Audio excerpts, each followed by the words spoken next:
going to be doing a brisket tomorrow, which means I'm going to season it up the day before as usual. But it's not just going to be sort of your straightforward, we're going to hit it with an SPG or some, commercial rub. We're going to be making brisket to make brisket tacos. So I want to bring some of that Mexican flavor into the rub. So this is a full batch of my smoky sweet rub. And to this, I'm going to add a 1/4 cup of chorizo seasoning. Now, chorizo seasoning, you can usually find in the supermarket if you have an area where they have like the dried chilies from Mexico. That's where I usually find this. Really good stuff, just brings a nice, really good Mexican flavor to things. I just want to mix this in here. Now, one other thing I added to this was a couple tablespoons of brown sugar. I have turbinado sugar in my smoky sweet rub, but I wanted to bring a little bit, kind of a richer sweetness to it with the brown sugar. So you might see some of those sort of clumped brown sugar granules there. So a couple tablespoons of those have been added also. I'm happy with that. Let's go ahead and get our brisket out here. So the brisket we're working with today is this. It's a 16-pound USDA choice brisket. I need to go ahead and get this trimmed up. I could talk a lot while I'm trimming it up, but basically I'm just going to trim it the best I can. I'm not an expert brisket trimmer. I always say that. I'm a backyard barbecue guy, so I get it to where I'm happy with it. But let's put on some music and just let me trim this up.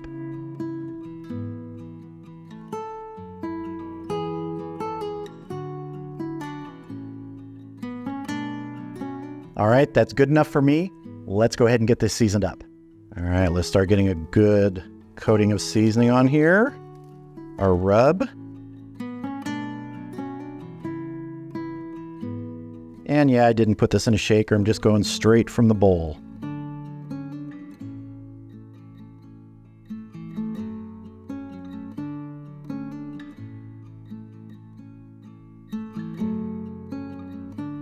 A little extra on our meat side. If you watch my videos, you know I do things like brisket, pork butt, fat side down. It's just my preference. If you like doing it the opposite way, no problem with that. I'm going to go ahead and get a rack in this because it's going to sit right in this tray in the refrigerator. And I like to keep it up off the bottom so if it's sweating any juices, it doesn't rest in those. All right, this is going in the refrigerator overnight, and tomorrow I'll see you out at the grill.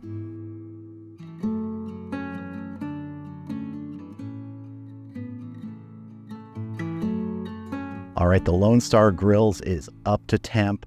I've got water in the cook chamber. I show that every time just so people can see that I can add water in there.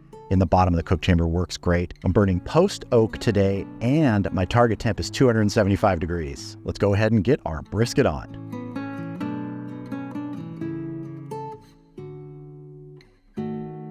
I have my point side towards the firebox, and I'm not going to run a temperature probe until we wrap this.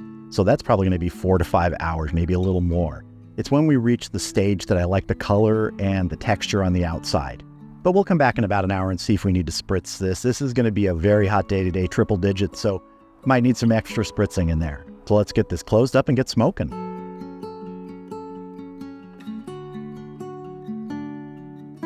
I'll see you back here in about an hour.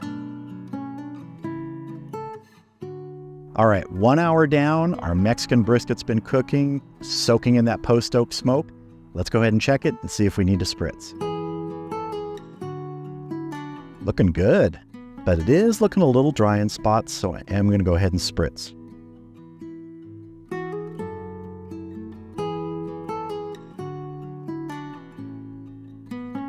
All right, let's get this closed up, keep smoking. We'll come back in another hour, check it again for spritzing. This sort of repetitive process is just warranted sometimes, especially when conditions warrant it. It's going to be a really hot day today. Even though I've got moisture in there, it's probably going to dry a little bit. Going to want to keep spritzing it. So I'll see you back here in about an hour.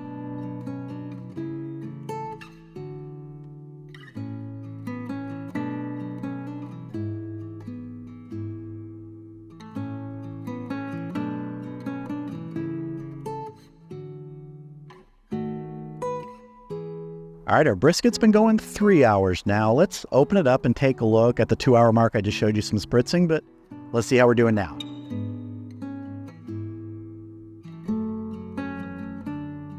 We're starting to get that nice color developing. You do want to give this another spritz.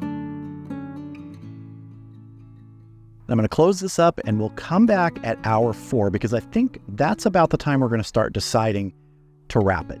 If it's got this color developing even more, if it's looking this good, the texture's right, then it'll be time to wrap. But it could be 5 hours, so we'll see.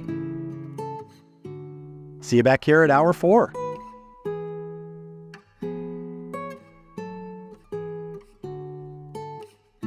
All right, we're at the 4-hour mark. Let's check our brisket and see if it's time to wrap. Oh yes, that looks good. That has the color I want, has the texture I want. It's time to wrap. I want to give my butcher paper a little bit of a spritz first, and I've just been using plain water today.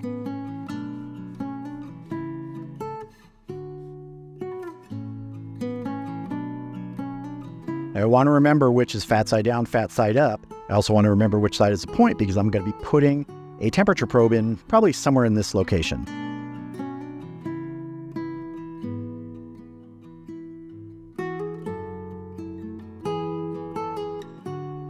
So my fat side is here right now. A little extra here.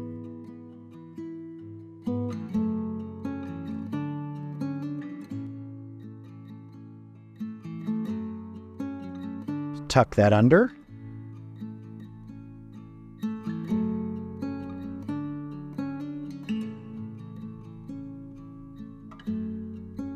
And get my probe right in here.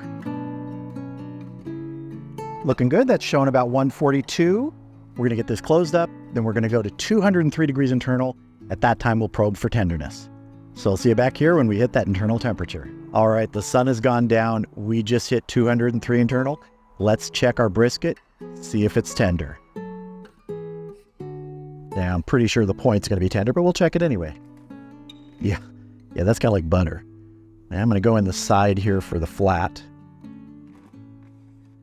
That feels really good, actually. Oh, yeah.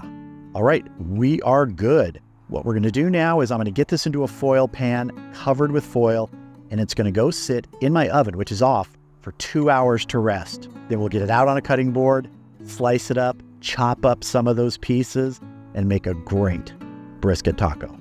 So after 10.5 hours on the smoker and a 2-hour rest, here is our brisket. And that bark just turned out exactly like I want. Now, I'm going to be turning this into tacos. I'm going to make one tonight to taste, but it's actually going to be used for something else tomorrow. So what I want to do is separate the point from the flat. And really, we can just go along this fat seam that's right here.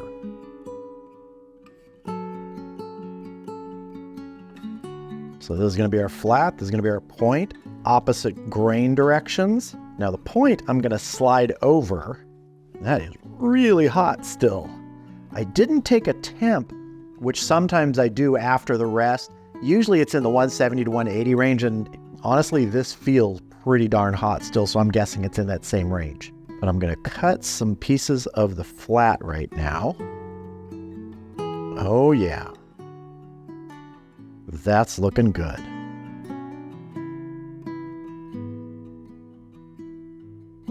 Probably going to use these 2 pieces of the flat for my taco here. So I'm going to go ahead and move the rest of the pieces of the brisket off. So our board clearly has a juicelanche going on it. What I want to do is just go ahead and chop up these pieces of flat here because they're going to go into a taco. And this is exactly how I'm going to prep the rest of the brisket tomorrow, just chopping everything up. But of course, I got to get a quick little taste.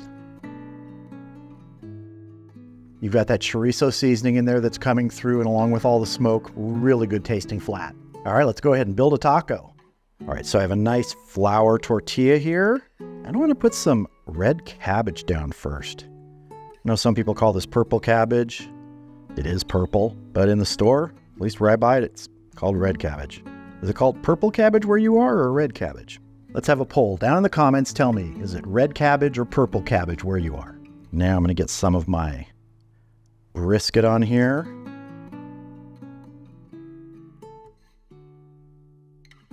And to top it, I'm going to use some mango salsa. I know that doesn't sound like It would normally go well with this, but it will. And there is our brisket taco topped with mango salsa. Yeah, this mango salsa has some mango in it, some red onion, some cilantro, some lime juice, diced up red bell pepper, and now it's time to taste. After a 12-and-a-half-hour day making this brisket, I really wanted this taco to taste good. It does.